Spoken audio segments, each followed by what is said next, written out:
Wagoni erokamano Nyasaye. Isemiyo wawinjo wecheni mabiro gero ngimawa, mabiro loso kitwa. Iwacho e dho Paulo ni wechegi puonjowa, gitiegowa kendo gimiyo wabedo kod lony. Erokamano e weche mwasewinjo, igwedh nyaka jotichni mokelogi. E remb Wuod Yesu Kristo wajawa. Amen. Shadrack gi Meshack kod Abednego ne joduoke niya, Ruoth, wan to ok wabi temo mondo waresre kendwa, to kapo ni Nyasaye ma walamo nyalo resowa e mach kendo e tekoni, to karo biro resowa. To kata ka ok oresowa, to onego ing'e malong'o Ruoth, ni ok wanyal lamo Nyasachi. Yesu pake. Amen. Hallelujah. Amen. Achunka monda mos jo Kristo, kendo mano e muma mamosogo. Na puonje e mtandao mar YouTube, kidonjo ibro yude ka puonje malach kanyo. To gimomiyo puonje, awinjo ka ji gone Nyasaye erokamano, to awinjo tembe ma ji okale kor wik. Iyudo ka ng'ato okale tema, ng'ama chielo okalo e tema e. Ok wan emohango timorenwa, to notimore nyaka ne Shadrack, Meshack kod Abednego. To mumo wachonwa ni wadag kuom roho, eka ok wanatim gik madwaro mar dhano wacho. Agombo ni wabedie ka wahore, chapni mang'eny nitie iye ka kabisa pastor kata sach wach Nyasaye. Koro ubung'i ane kaka itimo mondo wach Nyasaye onego bed wach Nyasaye ma onge chapni. Wadag kuom roho.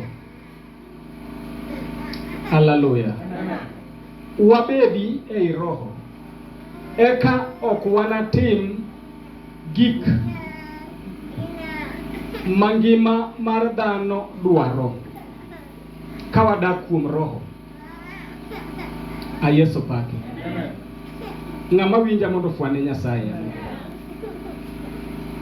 Wadag kuom roho, eka ok wanatim gik mangima mar dhano dwaro. Tiendene, kidak kuom roho, to roho no dak kuomi, to kori bet ng'ami luongo ni dhano kendo roho, spiritual being. A Yesu pake. Kori ruori, to mane mabiro miyo ibiro siemo wach mar tuo man kuom ng'ato man mabor, to roho mirwakri godo cha dhi to mule to change kucha. A Yesu pake. Shadrack, Meshack kod Abednego nodak kuom roho. En mana ni kindeno to roho maler mikorogo ni to ne pok obiro.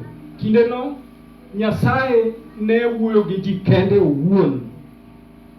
Ng'ato be winja? Afwane Nyasaye wa.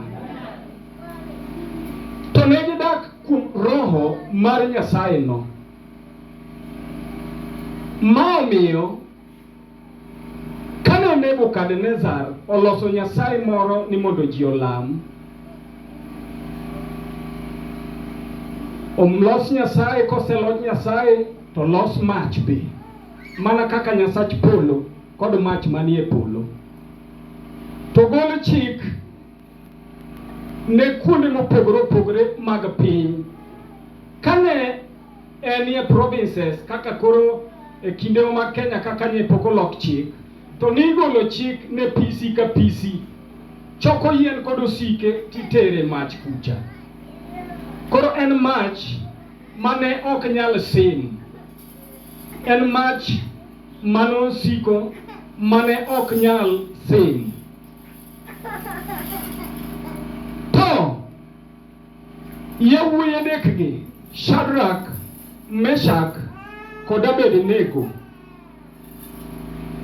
Ayeso pake. Dada makane.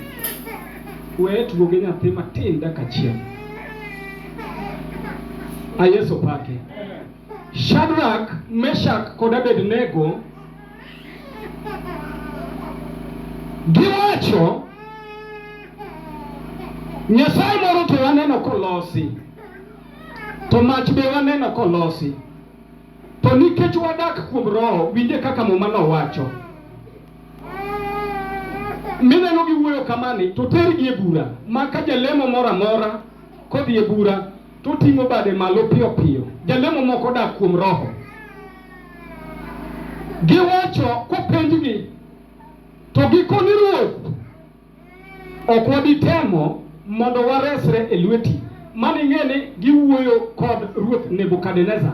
Ok giwuo gi ng'ata ng'ata, ok giwuo gi judge, ok giwuo kod police, to giwuoyo gi ruoth morito piny manogolo chik ni mondo ji olam nyasaye moro.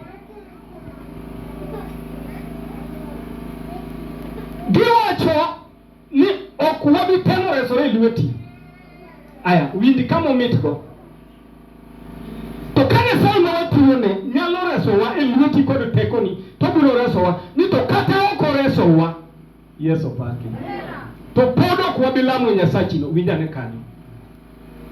Mach ochung' kacha, to miyi weche ariyo. We lemo mondo itim gima wawacho, kok kamano tidonji e majicha. To jogi wacho ni wan ok wanyal resore e lweti. Ineno kata ima in ka ok nyal resori e lweti jachien. Ok wanyal resore e lweti. To ka Nyasaye mitiyo ne nyalo resi, to karo biro resi. To kata ka ok resi, to ok nyal lamo gima Satan dwaro. Ng'ama winjo wacho no fwane bade malo. Ni kata ka Nyasaye ni ok ochanga e tuo ma an go, to pod ok abi timo gima jachien dwaro. Kata ka Nyasaye ni ok ogolo na wach machal kama, to pod ok abi timo gima jachien dwaro. Ang'eyo ni ok anyal resora e lwete. To ka Nyasaye nyalo resa, to resa. To ka ok onyal resa, to pod ok abi timo gima odwaro. Mano yie mang'ongo, mano dak kuom roho. Ema keto chunya ilano kuom ng'ato. Miyo iwacho ni an abiro tiyo ne Nyasaye. To mano yie ma winjo kiwero ka. To kinyal time ka ok idak kuom roho. Ayeso pake. Tiende ni idak kuom roho, ai timo gik ma roho dwaro. Tibedo kod yie motegno. Koro kata ka wi kodhi ni marach, to iwacho ni Nyasaye kata obedo notimore na kama, to pod ok abi weyi. Kata obedo ni nalami ta nindo keji, pod ok abi weyi. Ang'o momiyo? Shadrack gi Meshack gi Abednego ne Nyasaye oleo matin, to makgi to nyumgi e mach. Mano be kit Nyasaye. Yesu pake. Nyasaye ok bisano.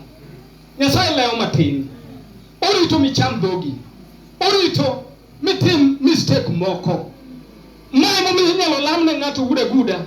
To kotieko wik achiel kapok oneno lokruok, to chako chamo dhoge. To ka Nyasaye biro, to wacho na juoga manya biro chien cha. Ema neno e teko Nyasaye. Donga dog ne Yesu. Kata ka ok oresowa, nomakgi monyumgi e mach. Kore ka Nyasaye obiro ei mach. Nyasaye ok obiro kapok gichopo e mach. To bende Nyasaye ok okuongo negi e mach. Gin ema gikwongo e mach. Kore ka an king'iyo, tiyudo ka gin ji ang'wen, to nonyum ji adek. Tiende ni Nyasaye koro dwa resogi e majni. Agone Nyasaye maduong' erokamano ma ng'ama owinjo wachno biro gerore godo. Yesu pake.